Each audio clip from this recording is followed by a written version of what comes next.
Hello and welcome to Over the Loudspeaker. I'm your host, Nestor. This is a brand new show I'm hosting in collaboration with the Hayward Herald, a digital news site covering everything in Hayward. And I know you're thinking another man led podcast, but what can I say? The male urge to podcast is real, but we're trying to do something a little bit different with this show, this podcast. This is going to be a space to discuss, to digest, to rant about local politics and news, to hopefully learn a little bit more about what's happening in the city of Hayward and the general area. We'll be talking about what's going on. We'll interview movers and shakers in the area and maybe even get a little bit of education here and there. So thanks for tuning in. But before we jump into it, I want to talk a little bit about what this pilot episode is about. We're going to talk to Collin of the Hayward Herald. We're also going to talk to George, who's on the Hayward City Council. We're going to reflect on the election. We're going to talk a little bit about what we learned from this past election, some of the main takeaways, and that's going to pretty much wrap up our pilot episode. You'll see that there's a little bit of adjustments we need to make, part of the process of podcast making, I guess. So bear with us. Thanks for tuning in. And like, subscribe, do all the things you need to do on your end. Spread the word, share it on your social media, share it with your friends. Thanks for tuning in. We'll jump right into the episode. Now that we're almost a month, I think, since the election, we're going to do a little bit of a recap of what some of the main takeaways are. But before we jump into the election recap and hear what Collin has to say about the election, we're going to actually talk to Collin because I haven't introduced you yet. You're Collin from the Hayward Herald, and you're going to be here talking a little bit about the election, but also a little bit about what the Hayward Herald is, why you started it. The Hayward Herald is free, right? Are you charging for it, Yes, Collin? Okay. I am not. It is 100% free. I take no money. I ask for pledges, but that's just for my ego. Yeah, and it's twice, if I'm not mistaken, twice weekly digital publication focusing exclusively on the city of Hayward, the municipal, what is it? Hayward government or Hayward, you don't cover the unincorporated area. You're not covering the neighboring communities. You're covering the city of Hayward around politics, around local news, things that are happening in Hayward. And you yourself are a longtime resident of Hayward, born and bred. You went to high school, I think, in Hayward, went to college in Hayward. So, longtime resident. Welcome to Over the Loudspeaker, Collin. Thank you. Glad to be here, Nestor. So I'll just you covered all the things. You want me to just jump into your questions? Yeah, why don't you talk a little bit about why you started the Hayward Herald and why you thought there was maybe a need for a local journalism in the city of Hayward? Well, there's two reasons. Number one, I realized in 2022 when I was trying to be really active and intentional about my voting, especially locally, I realized I didn't know anything about anybody who was running, especially for city council, which was wild because the local government has a huge amount of impact on your day-to-day life. And part of the reason why I didn't know is because Hayward is a complete news desert. Ever since the Daily Review shut down and was absorbed into the conglomerate of the East Bay Times, there's almost no coverage of Hayward whatsoever.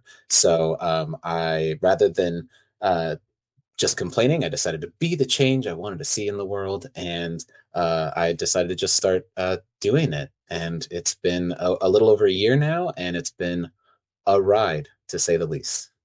Or I have a special banner prepared for you.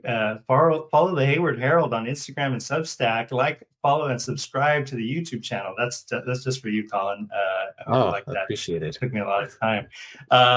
But yeah, is there something so far? You've been doing it now for you said a little over a year. Mm-hmm.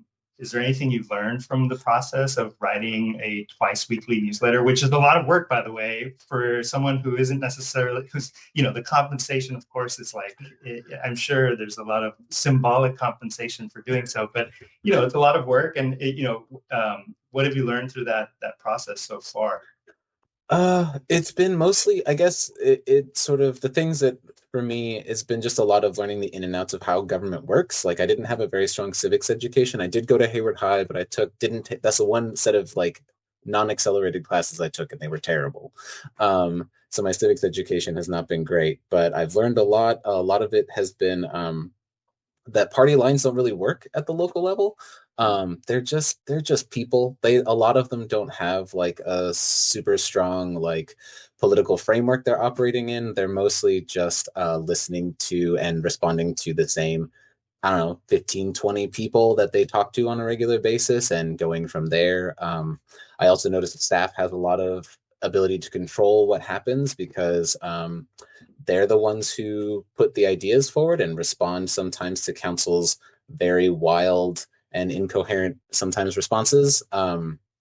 And they'll put it together and sort of pick what they think is best and put it forward. And that, unfortunately, in my experience, often leads to their usually three options: a terrible option, a really good option that's expensive, and then a middle of the road that's less expensive, still expensive, but not as good. And they'll always pick the middle one.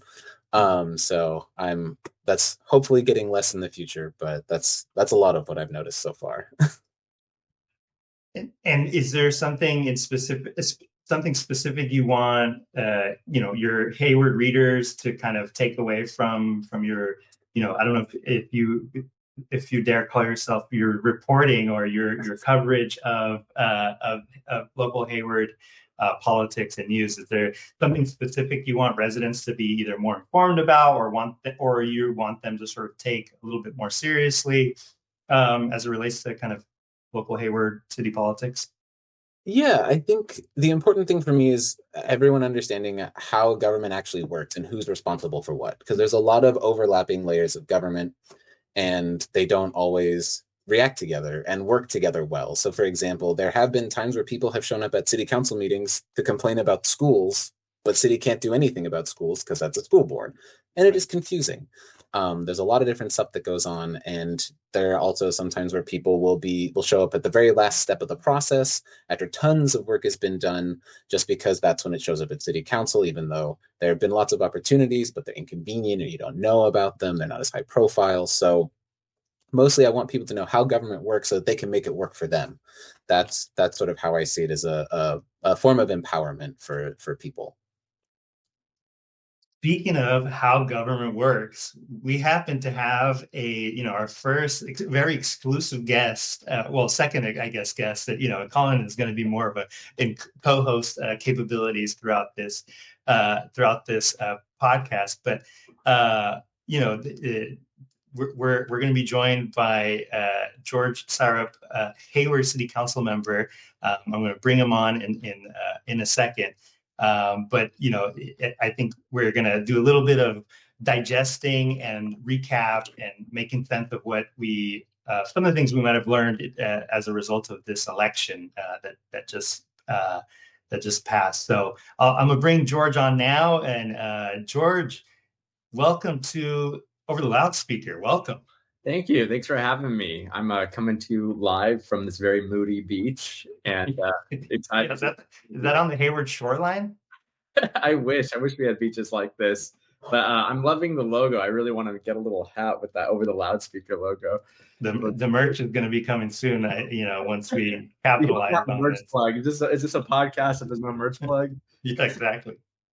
But I know that George, that you, because you're sort of you're on the council, you get sort of a different perspective. You get to see how the sausage is made. So I think it's valuable insight that one, I think most residents probably don't get unless they're sort of engaged at another level, right? If they're reading the Hayward Herald or if they're just engaged in city politics, they don't usually get to sort of get the sort of insight. And not that we're going to get maybe all of that here on this show, but I think it was important for us to kind of have you on here so that you could sort of talk about from your perspective, how is it that city makes sort of their decisions? How is it that sort of process unfolds? But today we're going to be focusing mostly on the election, and now that we're again sort of a month since the election has happened, is there one or two sort of major takeaways locally in the city of Hayward that you've been thinking about now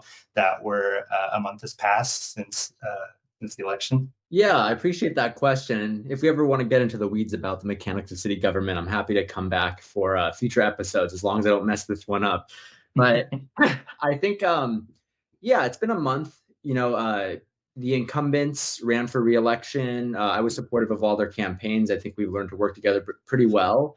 And they all won their reelection.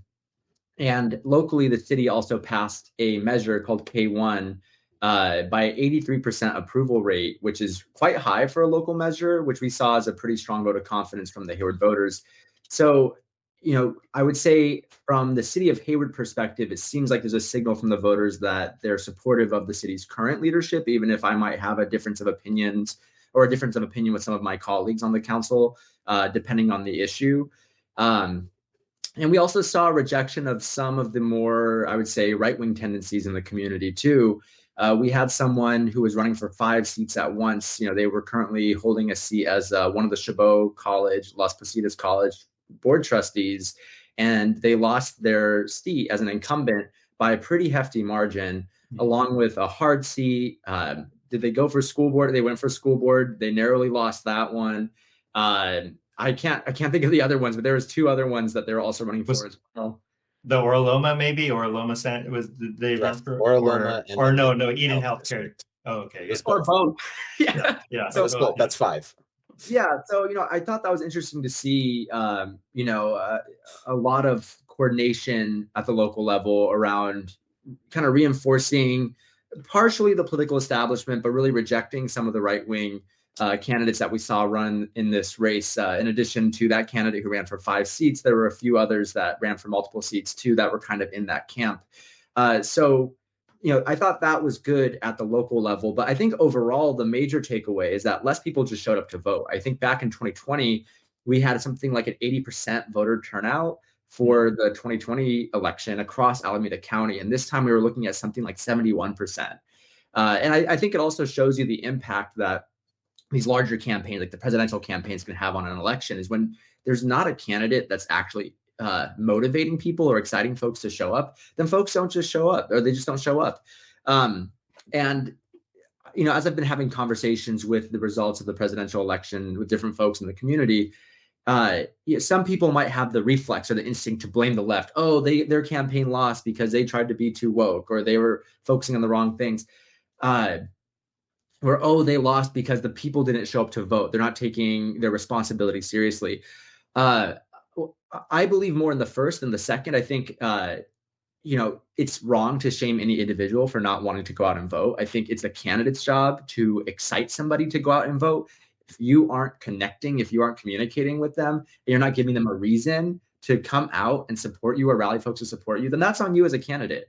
And I don't know if, the Kamala campaign necessarily did that at the federal level, but at the local level, it seemed like there was a good amount of support for the folks that are currently running the show. And I think things are going to get a lot more interesting, both in maybe not the next election locally in 2026, but definitely in 2028, where there are a number of open seats because of the districting process for the school board, the city, and the Parks District. So those are some kind of off the cuff thoughts I've been chewing on as it relates to the election. I think the main thing I want to drive home is it's never anyone's fault if they don't want to vote. A candidate needs to earn that vote. And I think people forget that we're in the position we're in right now, federally at the state level, because we've allowed candidates that have nothing to offer us to run. And that hurts everybody. So we got to do better there. Thanks, George. Collin, what was your main takeaway from this election? Locally, as George said, the actual results were fairly straightforward. A lot of the incumbents sort of walked it in. There was the turnover with the candidate at the Chabot Las Positas Community College District. The only race that was actually tight was the one for HUSD. But Austin, Bruckner, and Carrillo won. For me, I think the thing that will be interesting going forward is how Bruckner Carrillo transitions from campaigning, which he is clearly very strong at, to governance. And just because you're a solid campaigner does not necessarily mean you're good at governance. And those are very different skills. Not to say he doesn't have them, just that you can't see them until you have them. Mm-hmm. The other thing that I thought was interesting on a broader level statewide was I saw a great analysis that was saying that part of the something that might be to blame for the sort of rightward shift in Alameda County is the increase in homelessness and how people view seeing more unhoused people as being akin to like lawlessness. And so, because we've never had a proper response to homelessness, especially at the state and local level, that's actually addressed the scale of the issue, that a lot of people's first thing that they go toward is law and order, like lock people up. That's how we're going to be safe. That's how we're going to take care of all of our problems, because they haven't been offered an alternative. So I think if that is the case, and I think that's at least part of the reason, is that one thing we can learn from that is that we can then offer up alternatives, and we need to start looking for alternatives instead of going toward policing and law and order, and instead housing people so that way and meeting their needs so that way we actually make ourselves safe instead of just giving the impression of making ourselves safe. Yeah, and it probably doesn't help if the governor also his sort of solution towards homelessness was also kind of a super right-wing approach, tear up their stuff, do the whole photo op, right? And so I think it's no surprise when that's sort of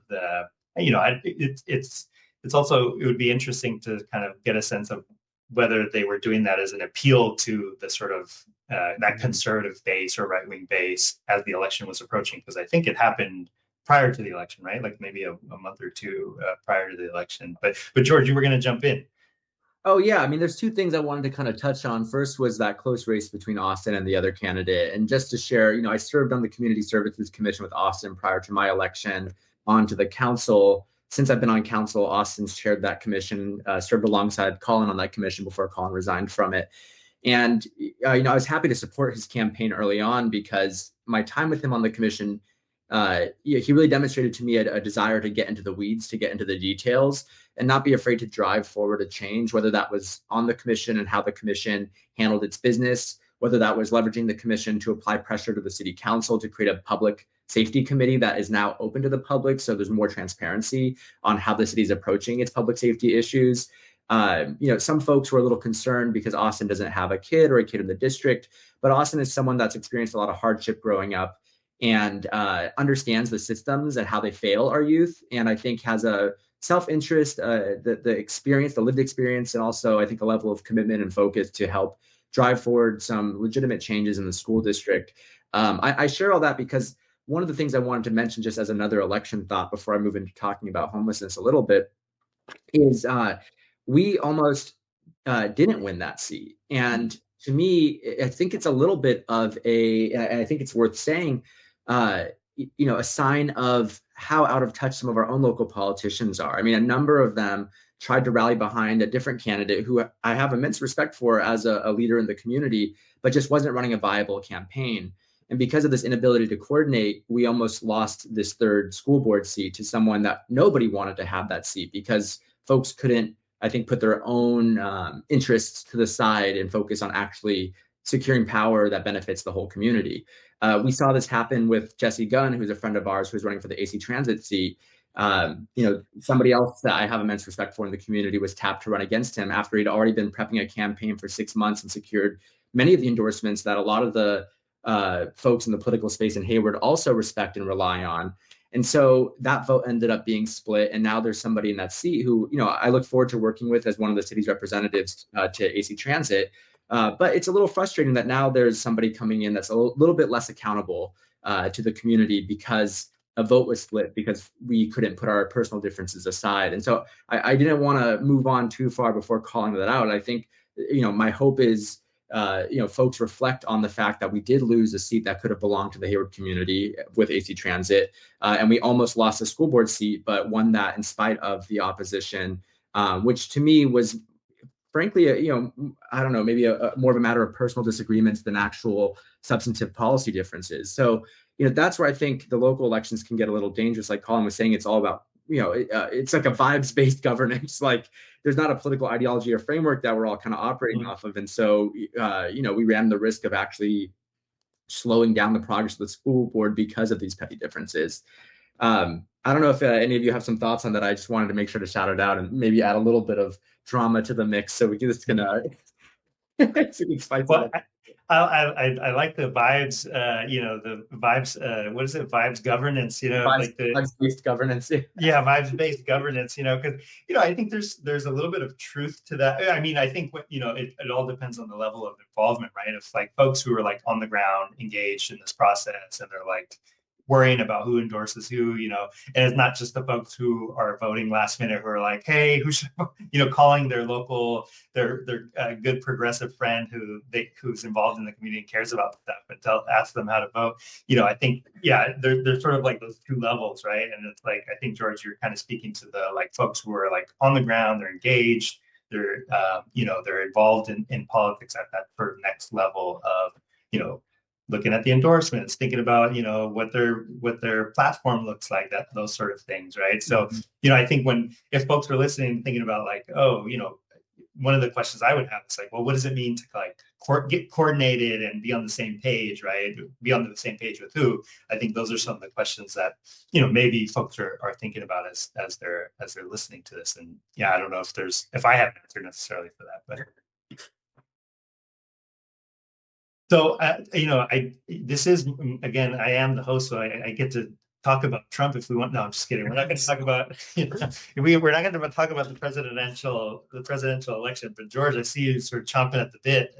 Well, no, I just was thinking, you raised a question earlier about homelessness and what we're going to do about it. And, something I wanted to share was there's that like saying about the definition of insanity is doing the same thing over and over again and trying to get different results. And I think, as we're looking at how the state is approaching homelessness, to me, it feels a little insane because we know that when you sweep an encampment, sure, maybe for the next 2 hours, what is considered an eyesore is gone. And then it could be same day, if not next day, that it reforms again.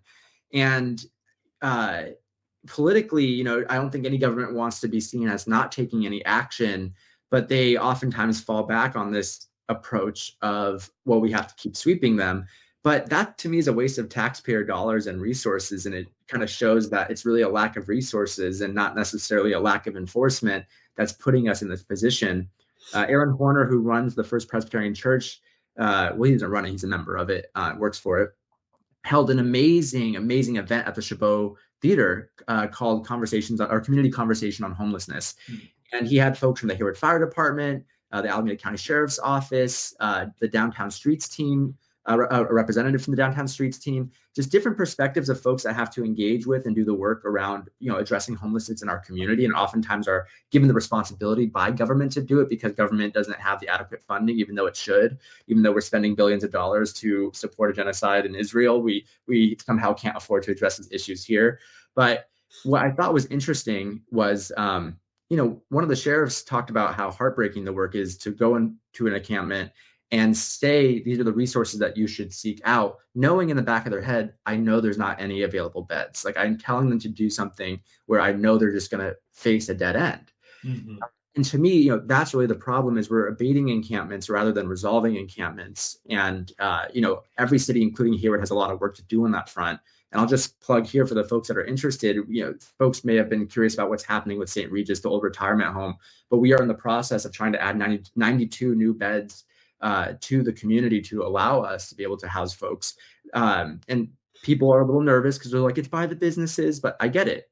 They're already here. I mean, our unhoused neighbors are already downtown to begin with. Do you want them in front of a business on the street, or do you want them receiving services with a room that allows them to get back on their feet and find permanent and stable housing?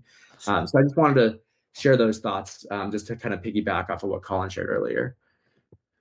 Yeah, thanks, George. Collin, I don't know if you have any thoughts on that. No, excellent. No, not in particular. I agree. Yeah. No, I mean, part of it, I think, is also I've been thinking about what exactly this right-wing turn means, in terms of state politics or California, deep blue state, right? But we see, it's not a sharp turn to the right, but it's a sort of, I think a little bit of a shift to the right. And a lot of it is the call for, being tough on crime. We saw, what was it? The rejection of Prop 6. We saw the rejection of Prop 36, right? So it's like Prop 6 was to end enforced labor in prisons and jails. Prop 36 was to harsher penalties on theft and drug trafficking. And I wonder, is it like a lack of progressive proposals at the state level, or is it a lack of building those progressive proposals locally and moving upwards, right? I don't know. I don't necessarily have the answer for that. But I think one of the things that I've been thinking about, just as a sort of, as we've had this conversation, is that, this sort of precedent that was set in San Francisco around the recall of Chesapeake. To me, I know this isn't Hayward specific or specific to the area, but now the recall of Pamela Price as DA, the recall of the mayor of Oakland, and sort of the reasons, or at least some of the rationale of what's being put out there is like, oh, it has to do with crime, right? They never solved the issue of crime that continues to exist, even though we saw, I think, a number of news outlets already report on that. I think there was a drop in homicides in the city of Oakland. There was a drop in violent crime. So the reality, or at least maybe not the reality, the data doesn't really match the outcome, right? In terms of what happened. But I also wonder, and I think this is important because I think a lot of us came together during 2020, during the Black Lives Matter movement. And I wonder not if this is a rejection of Black Lives Matter politics, because I think those of us who are in the movement, who care about this, who care about reforming the police, who care about or doing away with the police, wherever we may sort of fall on that spectrum. But is this sort of maybe a recognition, or maybe a sort of like shallowness to the rhetoric that was used, or the co-opting of sort of Black Lives Matter? That's something that I've been thinking about, curious to what you all, I know this, I'm sort of dropping this on you all, but I'm just curious about some thoughts you may have around that. Like, is it that, is there something related there, right? In terms of not presenting proposals that had, or at least not having enough spaces where there could be debate around what it means to kind of tackle these issues from a restorative justice angle or something. Or, I think there's space opened up, but it clearly, something got lost in the mix since 2020 to now, I think. Yeah, I mean, my initial reaction to that is something that gets brought up all the time, which is there was a lot of blame placed about a so-called crime wave that happened during the pandemic on defunding the police, and multiple people who do the work point out the police were never defunded. Mm-hmm. That mission never succeeded. A lot of police departments actually got more funding after that movement. There's also, I think, a lot of, as you pointed out, there's a lot of rhetorical dissonance between the rhetoric and the data.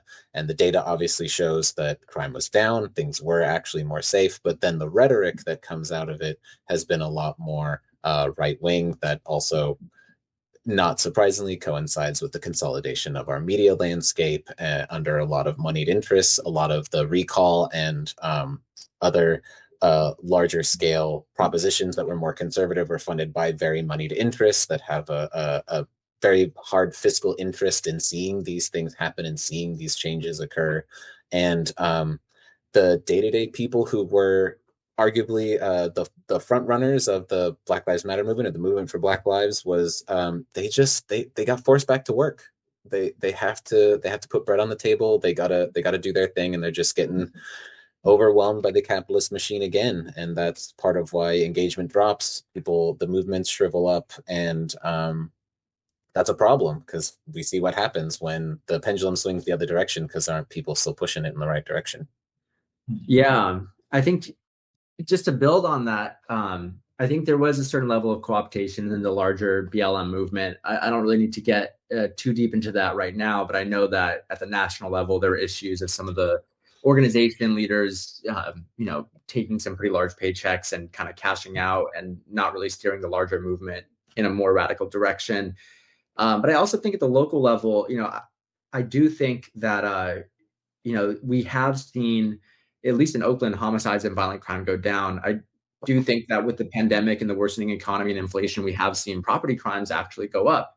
And I think acknowledging that is important, because we don't want voters, constituents, residents, people to feel gaslit by power. I think that's one of the reasons why Kamala's campaign really struggled and ultimately lost, was her and Biden saying this is the strongest the economy has been, and look at what we're doing, when they literally have receipts at the grocery store and they're struggling to make ends meet. It can feel insulting to someone's intelligence to say, I'm looking at my bill and you're telling me everything is fine.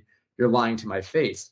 And to your question, Nestor, about kind of this backlash with, some of the recalls, when leadership, when, left or Democratic or even centrist leadership is unable to provide honesty or answers to, I think, legitimate concerns, legitimate emotions. Everyone wants to feel safe. Everyone wants to be able to afford to survive. The right wing, by virtue of just saying all of that is bullshit, becomes a lot more appealing. And I think, I think that's some of what we're seeing here, is not to put blame on any individual for being susceptible to that messaging. I think the blame and the responsibility kind of lies in two places. I would say the blame lies with weak political leadership that, because of its own ties to maybe some of these structures that perpetuate these systems, is unable to call those things out, or just through sheer ignorance, not having the ability to assess why these things are happening, is unable to address them or call them out or propose alternative solutions, fails the people. And then also as organizers, I think, when you see a recall of either Shane Tower, Pamela, or Chesa, it speaks to how our political activity can't just be at the ballot box, right? Like, if at any point any person can be recalled, myself included, right, that means that we need to have a immune system of people that are organized and ready to make sure they can shut down any effort, right? Like, Chesa won at the ballot box off of ultimately his message, which was important to folks, but that kind of amounts to marketing. That's not deep organizing. If there was, locked down half the population of SF ready to make sure that any recall got shot down, I think there would have been a different outcome. But that's the kind of organizing that has to happen outside of the ballot box, and not just for the ballot box either, for anything. If your neighbor's being screwed over by a landlord, if small business owners being kicked out, or if their roof is leaking and they're unable to get the support they need, do we have the people infrastructure necessary to apply pressure to ensure that we're not always in a state of reaction? We're able to actively defend the advances and the wins that we're able to secure whenever we can secure them. That's great, George. And I think, just to kind of close on that thought, like, can we anticipate the attacks that are going to come, right? So it's like, I think after the Chesa recall, there was, plenty of people saying, well, who's next, right? The Alameda County is going to happen next, right? And so I think one of the things that we as sort of organizers or folks who are on the ground who care about this stuff, right, that we need to be able to have a little bit of foresight to say, like, okay, what's next, what's going to be the next attack, right? So that we're not only just organizing on the ground, doing the things that need to get done, but we're also be able to defend the wins, right? Just as you said, to be able to kind of anticipate when it is that they're going to come for us, and to try to dismantle the things that we're trying to create, right? The sort of progress that we're trying to build, or the alternative structures that we're trying to build within communities. I think they're important things. Collin, anything to plug before we take off? Hold on. No. Before you plug it. There we Follow go. Hayward Herald on Instagram. Yeah. Exactly. The Hayward Herald. You can find us at haywardherald.substack.com. You can also find us on Instagram at Hayward Herald. I have a Facebook page if y'all go there, but I'm going to be honest, I don't have capacity to do that because we're a very small operation of me and one other person. And follow us on this YouTube channel. Like, follow, and subscribe. Thank you. It is. Yeah. George, anything to plug? Do you want people to show up at a council meeting or something? Not yet. I think when I blow the horn, it'd be good to have a little army show up. But in the meantime, you can find me on Instagram, Twitter, Facebook at Haystack George. Just wanted to also shout out the Hayward Herald. I'm very honored to get to be part of this pilot. I was really excited when Collin started up this project, and Nestor, I'm excited to see you take it to a new place. We need independent media. We need independent press.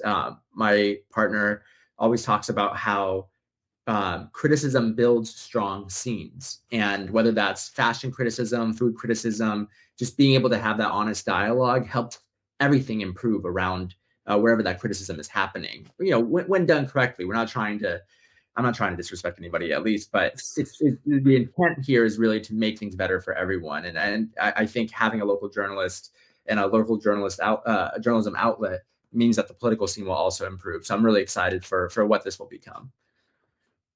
Thanks, George. Thanks, Collin. This wraps up our pilot episode of Over the Loudspeaker, hosted by the Hayward Herald. Hopefully, you all will be able to tune into more episodes.